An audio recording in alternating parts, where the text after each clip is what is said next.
Welcome csc200 class, online version, to a brief overview of the software that we'll be using for this course, and hopefully you'll have access to all of it if possible.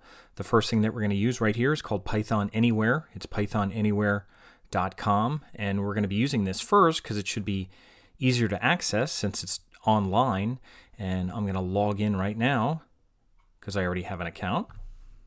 And my account is home at WCCC. I mention that because you're going to nominate me as a teacher so that I can see your files, and that'll be an easy way to share information back and forth. Now that I'm logged in, I'm in my dashboard, and I go over PythonAnywhere in two other videos where I show you how to set up an account and how to nominate me as a teacher. But again, just a couple things I want to point out here. The reason we're using this is because we can create MySQL databases online and we can share them, and there's not a lot of online IDEs that can do that. We're actually going to use a local environment called AMPs, similar to Mamp, to do that, but I wanted a way for us to do this online, so PythonAnywhere seems to work for that. We used to use Cloud9, but I found this to be a little more accessible. We're going to be able to use consoles, meaning we're going to use like a command line interface. We can upload files and save files. Here's some files here.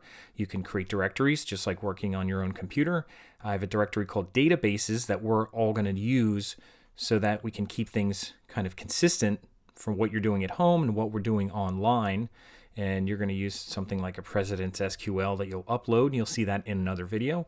Also, databases, I mentioned the power of PythonAnywhere is that we can create MySQL databases. You can see I have a few of them right here. The first one we're going to create is going to be Presidents. And if I just click on this, what it's going to do, it's going to open a console. And after it loads, you're going to have a prompt.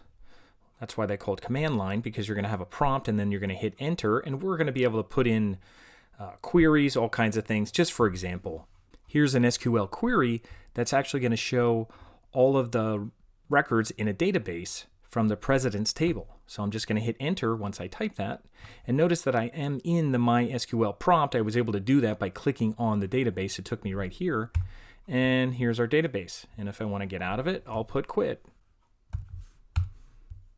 And now the console's closed, even though the window itself is still open, so I can go back to my dashboard.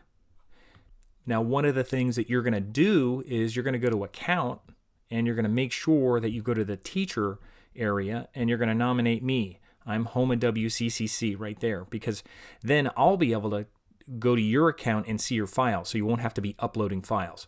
So that's all I need to say about PythonAnywhere right now, but we're going to be using this early in the semester, and then later on we're going to use two pieces of software. One is just a code editor, and we may use that sooner, and it's just called VS Code, Visual Studio Code, not the full Visual Studio. I do have videos that demonstrate installing it for both Mac and Windows, and everything we do we're going to keep cross-platform. That's why we're not going to use Microsoft Access too much, because it's not available on the Mac.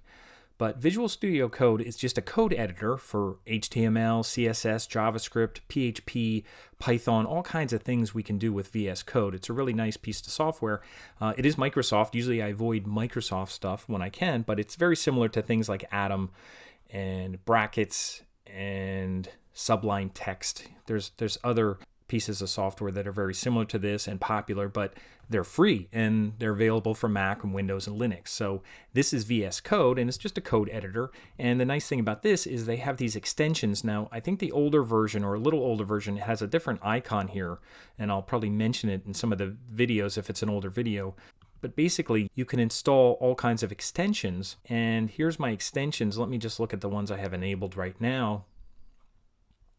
I have SQL tools. I try that. I don't even think we have to use that, but you might want to use a Python extension, especially if you're taking a Python class. You could use this for Python coding, and some of the other things we don't really need. So you should be okay right from the start. We're going to be doing some PHP, HTML, CSS in here, and let me just give you an example of what we're going to do. I can go here and I'll open up a workspace. A workspace is just like a pointer to a folder. So you can put a workspace anywhere and it just points to a folder. So let me open up this one right here. And this is the kind of thing we're going to do. This www workspace that I'm in right now, I'll even show you where it points to. If I say reveal in Finder, it actually points to a www folder in Amps. Now that's another piece of software that we're going to install. What Amps is a local server or a virtual server environment that we're going to be working in. But to do our coding, we're going to do that here. So we're going to do our coding here, and we're going to do things like some PHP. We're going to do a connection script that we're going to write, and then we're going to have an index PHP file, and we're going to be able to connect to a MySQL database, and we're actually going to have SQL queries right in here. That's what PHP does. It can actually communicate with MySQL databases. So we're going to do that so that we can actually generate information that shows up on a web page. Now, I can't see anything right now because we're going to actually have to download something called Amps. Now, here's Amps down here. Now, there's a new version that just came out probably less than a month ago for Mac, because it's the 64-bit version, which we're going to need, especially if you're going to be using Catalina or anything newer of an operating system. So it just came out. I wasn't sure if we were going to use it. In the past, we've used something called Mamp, which is very similar. Now, AMP stands for Apache, MySQL, Python, PHP, or Softaculous, I believe it is. But anyway, we're going to use AMPs. We used to use Mamp in the past, but it's going to be a virtual server. So I'll go over that a little bit. But anyway, this is our coding platform that we're going to use, and it's free, and you could download it for Mac, Windows, Linux. And I'll close these up right now. And like I said, the nice thing about this, I'll close this workspace,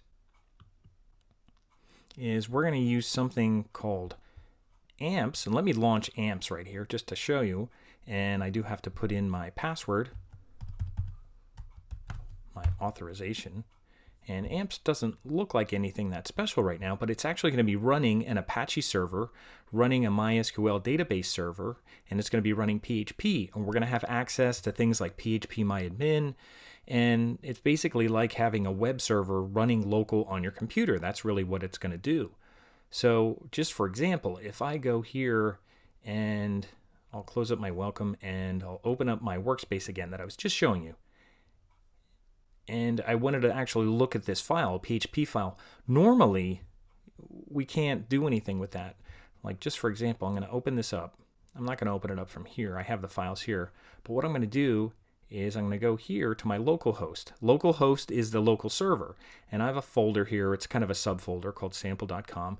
And it's actually going to display the file that generates a query of the world database, and it's going to show a bunch of countries from North America. There's a query of 37 rows that were generated from a database. So it's pulling information from a database and displaying it on a web page, and that's what we're going to be able to do with HTML, PHP, and a MySQL server using SQL queries. Now, if I go back to here and I turn this stuff off, and this thing wasn't running, and I refresh this, you can see what's going to happen. We can't see it. So it's like our server was turned off. So this is a local server that we're going to run. We would do everything in this, except then we have to export files and send them back and forth. That's why we're going to use PythonAnywhere in the beginning. But then we will do some things here because we can't use PHP in PythonAnywhere. So we're going to be mixing some tools here. We're going to be using this a little later in the semester. So let me turn this back on just so you can see what we can do. But this is really cool. I like that we can actually take information here. Let me refresh it again.